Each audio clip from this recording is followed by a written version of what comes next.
4 pang taon sa pwesto. 5 malalaking hamon. Tutukan natin ang mga yan ilang araw bago ang ikatlong State of the Nation Address ng Pangulo. Unahin natin ang agawan sa teritoryo sa West Philippine Sea na 12 taon nang gumugulong at nakakaapekto sa ating mga mangingisda. Ang mga nagawa na ng gobyerno at pwede pang gawin sa special report ni Joseph Moro. Sa Masinloc, Zambales, sa dagat nakasalalay ang kabuhayan ng marami. Ayon sa mangingisdang si Mang Leonardo Quaresma, may panahon daw na sabay at malayang nakakapangisda ang iba't ibang lahi sa Scarborough Shoal o Bajo de Masinloc. Naging communal fishing ground yan ay malaya pang nakakapangisda kahit na anong lahi. Pero tila naiipit sila ngayon sa nag-uumpugang bato. Pebrero nung isang taon, ibinulgar ng Philippine Coast Guard ang nangyaring panglilaser ng China Coast Guard sa BRP Malapascua. Tanong ng Coast Guard, can we share photos and videos of this to the media? And sabi ni Secretary, of course, the public deserves to know. Kung noong dati matipid sa paglalabas ng impormasyon ng gobyerno sa mga nangyayari sa West Philippine Sea, nagbago ito nang ipatupad ng Administrasyong Marcos ang tinawag nilang Transparency Initiative, kung saan ipinapakita ng Pilipinas sa mundo ang nangyayari tuwing may rotation and resupply mission o RORE mission doon. Bintana sira, ano ba sir? Dinasa kayo sa loob? Halos kasabay ito ng tila mas bukas na foreign policy ng Marcos administration. In terms of our foreign policy, it's really been a 180% change. I do not intend to yield. Filipinos do not yield. Ang dahilan ng mga pahayag na yan ng Pangulo ang mga panghaharas ng China. Na umabot na sa puntong may mga nasaktan. We are not in the business to instigate wars. We refuse to play by the rules that force us to choose sides in a great power competition. We remember that on June the 17th, we made a conscious and deliberate choice to remain in the path of peace. Sa nangyaring bilateral consultation mechanism meeting sa pagitan ng China at Pilipinas, nangako ang dalawang bansa na magdi-de-escalate o pahupain ang tensyon. Pero walang natitinag sa posisyon. Atin to, sabi ng Pilipinas tungkol sa West Philippine Sea, amin yan, sabi ng China. Wala nang urungan to. Pero para sa National Security Analyst na si Justin Bakisal, kulang ang Transparency Initiative. Nakikita ng China dati na kahit na malakas ang transparency effort ng Pilipinas, actually on the ground, panalo pa rin yung China kasi takot ang Pilipino at Amerikano na magsimula ng gulo. Dapat sabayan daw ito ng pagsasamoderno ng Armed Forces of the Philippines sa ilalim halimbawa ng Mutual Defense Treaty.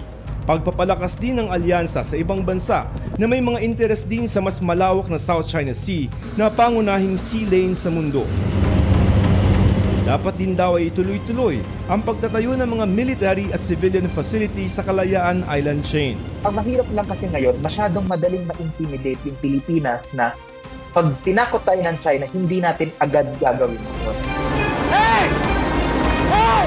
The transparency policy is just one strategy or tactic if seen through the lens of international support and domestic support has been tremendously effective. There was this announcement from the AFP na napakaraming gustong sumama, maging sundalo. It's because of that, nagkaroon ng patriotism. Para kay dating Solicitor General Francis Hardelesa, may alas pa si Pangulong Bongbong Marcos. The challenge for the President is to come to a decision on whether to file a case. Aminado naman ang Pangulo, We have to do more than just that. nagpadala na kami ng email kay Chinese Ambassador Wang Xilian para kunin ang panig ng China, pero sabi sa amin ng embahada ay puno raw ang schedule nito sa susunod na isang buwan. Pero dati nang sabi ng China, both sides agree to handle maritime disputes through friendly consultations and communications. I think this is the spirit not only of the BCM but also the two presidents. Kung may direktang epekto man ang sigalot, ito ay sa mga mangingisda. Sa West Philippine Sea, makikita ang Baho de Masinloc o Scarborough Shoal. Marami sa mga taga rito sa Masinloc, Zambales ang nangingisda doon. Naman ng West Philippine Sea ang mga metriko toneladang mga isda bukod pa sa mga potensyal na oil at gas reserves, mga biyaya ng dagat para sa mga henerasyon ng mga Pilipino. Pero simula daw noong taong 2012 na magkaroon ng standoff sa pagitan ng China at Pilipinas sa Baho de Masinloc, humigpit na nang humigpit ang kontrol ng China sa lugar na nagbanta ng aarestuhin ng trespasser sa kanilaan nilang katubigan. Maraming nawalan ng hanap buhay. Pinarningan na rin sila ng local government na huwag munang tumuloy na mangisda doon. Dahil sa malawak naman ang West Philippine Sea, mangisda na lang muna sa ibang lugar at huwag naman nang magpilit na pumasok sa Baho de Masinloc. Mahirap, walang pambigas. Mahirap naman kasi pumunta doon at nakakatakot. Yung mga ano nga natin, nabubuli na tayo pa maliliit na mangingisda. Gusto ni namang Leonardo masamahan sila ng Philippine Coast Guard at Navy sa kanilang pangingisda dahil malinaw sa kanila ang isang bagay. Hindi nila pag-aari ang ating karagatan. Para ito sa henerasyon ng Pilipino ngayon at sa mga susunod pa. Para sa GMA Integrated News, Joseph Morong, nakatutok 24 oras. Matapos isyuhan ng Senado ng arrest warrant, wala pa ring Mayor Alice Go sa munisipyo ng Bamban, Tarlac at sa farm kung saan naman siya nakatira ng puntahan ng GMA Regional TV. Nakatutok live si Joan Ponsoy. Joan. Emil, 3 araw na tayong nakamonitor dito sa labas ng sinasabing farm ni suspended Mayor Alice Go, pero wala ni isa sa mga empleyado sa loob ang nais humarap sa media. Pero sa pakikipanayam naman ng PNP sa kanila, matagal na raw na hindi umuwi si Go dito sa lugar. Sarado pa rin ang farm sa Bamban, Tarlac kung saan umano nakatira si suspended Mayor Alice Go. 2 araw matapos puntahan ng mga kinatawan ng Sergeant at Arms ng Senado upang ihain ng arrest order. Nakasama noon sa perimeter control ang pulisya pero wala si Mayor Go. Hindi rin namataan si Mayor sa munisipyo ngayong araw. Ayon naman sa vice-alkalde ng bayan, mula nung inilabas ang arrest order ay wala namang na-monitor na nagprotesta o nagrally para sa alkalde. Hindi katulad nung una na first hearing talaga nag-rally, prayer rally. Wala na po ngayon, ma'am. Hindi na po tulad ng dati, ma'am. Tumahimik ngayon. Gayunman, ikinalungkot ng ilang taga-suporta ni Go ang kautusan ng Senado na arestuhin siya. Kaugnay pa rin niya ng di niya pagsipot sa mga pagdinig nito kaugnay ng mga pogo sa Bamban, Tarlac.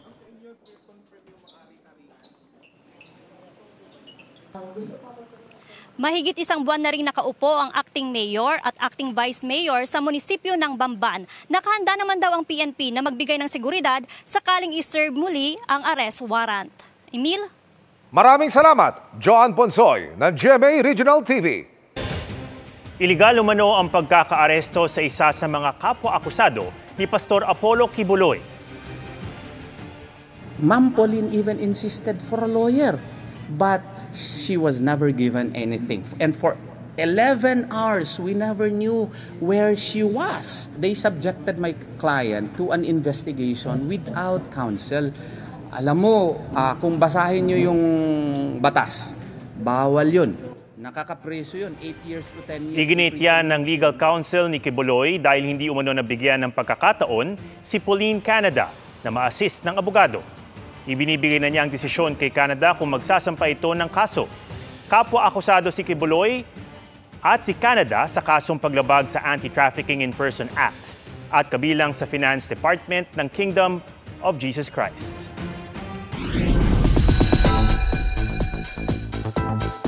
Bigating plot twist ang hatid ng dadagdag sa Bangayan sa Asawa ng Asawa Ko, ang GMA Prime drama na most viewed online with more than 1 billion views. Yan ang special role ni Kylie Padilla na nagsalita na rin tungkol sa kanyang love life. May makakadate kaya siya sa GMA Gala 2024? Makichika kay Lars Santiago. Sumong away, I'll give you what you want! Yan! Oh my God! Away!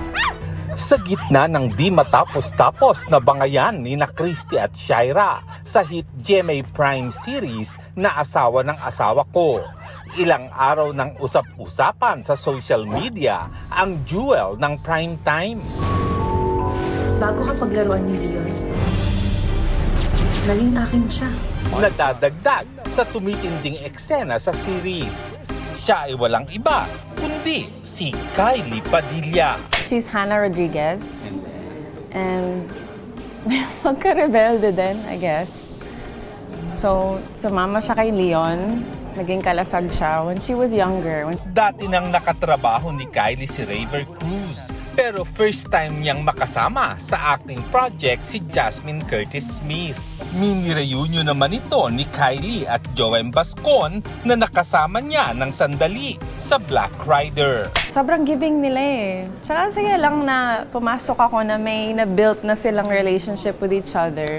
And they were very welcoming for me. Na nung pumasok ako, parang wala naman akong naramdamang weird or like na-out ako. Wala. They were super welcoming to me. Puring-puri rin ni Kylie ang director nilang si Loris Guillen.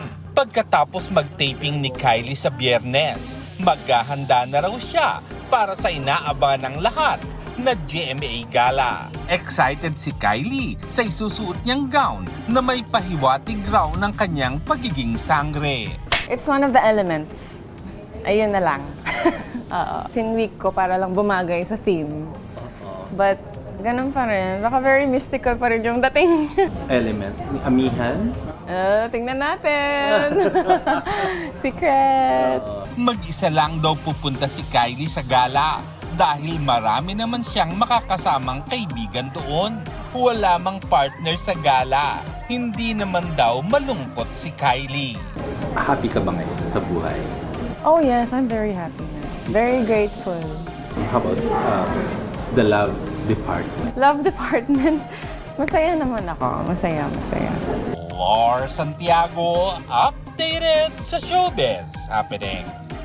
Kasunod ng naunang pagsisiwalat na meron umanong halos 1 bilyong pisong inilipat sa bank accounts ng isang opisyal ng COMELEC, ipinakita naman ng isang dating mambabatas ang isang package. Laman umano nito ang bank records at listahan ng ari-arian abroad ng isang COMELEC official. Nakatutok si Mark Salazar.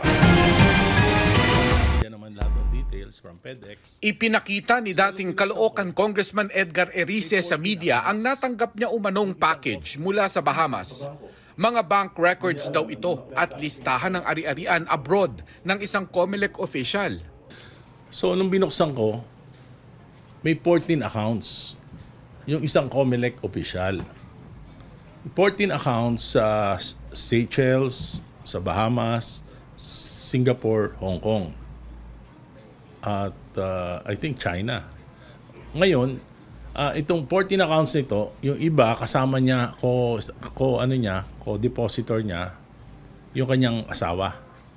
Ayaw ipasilip ni Erice sa media ang sinasabi niyang bank records na magpapatunay umano ng bribery. Merong mga Miro officials from Korea naghulog ng pera. Nandito, pati mga pangalan. Tapos pinadala dun sa mga bangko. Natanggap. Ito detailed, hindi ko lang papakita yung pangalan, pero ganyan kakapal yan. Detailed.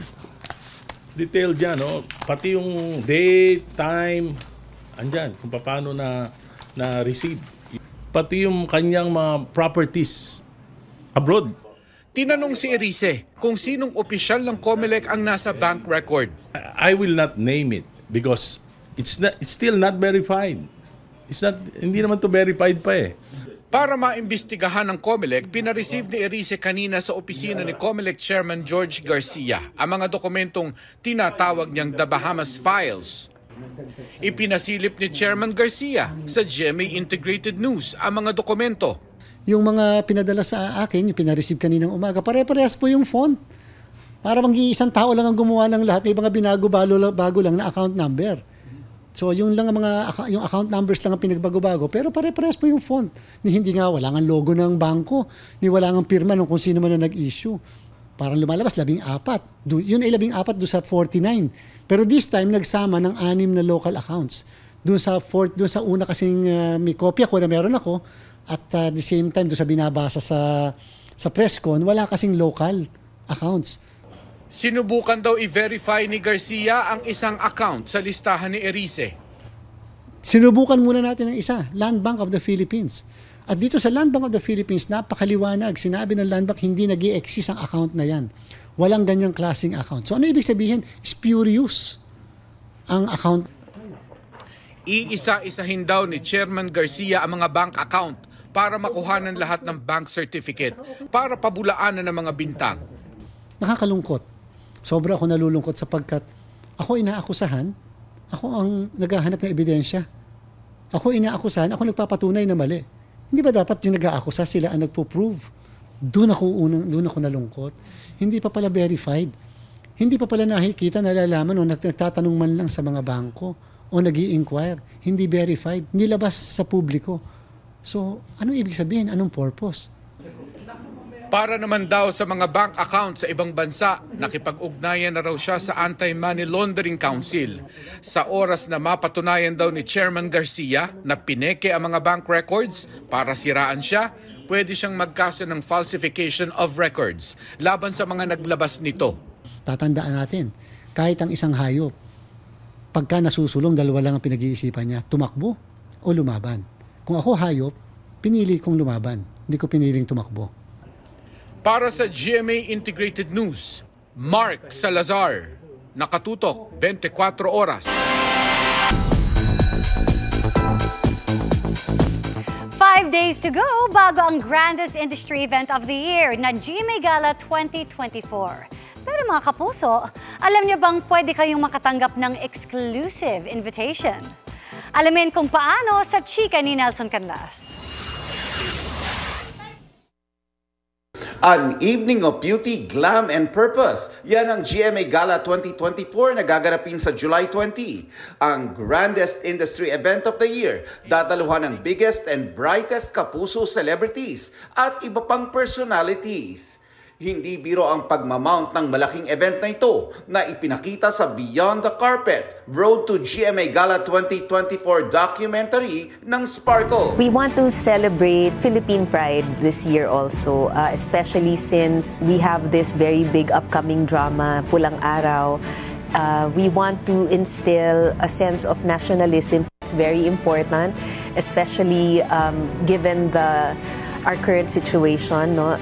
It's important, especially for the youth, to be proud of their heritage, to be proud of their nation. Isa ring fundraising event ang GMA Gala para sa GMA Kapuso Foundation. Aside from the biggest stars and personalities, may iba pang maaaring maimbita sa GMA Gala. Ang mga nanalo sa GMA Gala Makeup Challenge. Get ready with me for today's video. Pero pang GMA Gala, from fresh in a pink robe to fierce in a black gown, slay kong slay si Sanya Lopez. Ang mga kakasa sa makeup challenge na ito magkakaroon ng chance to win an exclusive invite to the grandest industry event of the year. To enter, follow at Sparkle GMA Artist Center on TikTok at i-upload ang Gala Ready look and tag Sparkle with the official hashtag GMA Gala 2024. Ang stars getting ready na for the grand night. Si Isabel Ortega, tila may ilang gowns ng pinagpipilian. Si all-out Sunday star Anthony Rosaldo, pina-finalize na ang peg for his suit. Si Rahil Birria at Dustin Yu, nakapag-fitting na sa kanilang designer na si Martin Uy. Nelson Canlas, updated sa Showbiz Happenings. At yan ang mga buwan-mano kong chika this Monday night. Ako po si Iya Arellano. Miss Mel, Adam, Emil.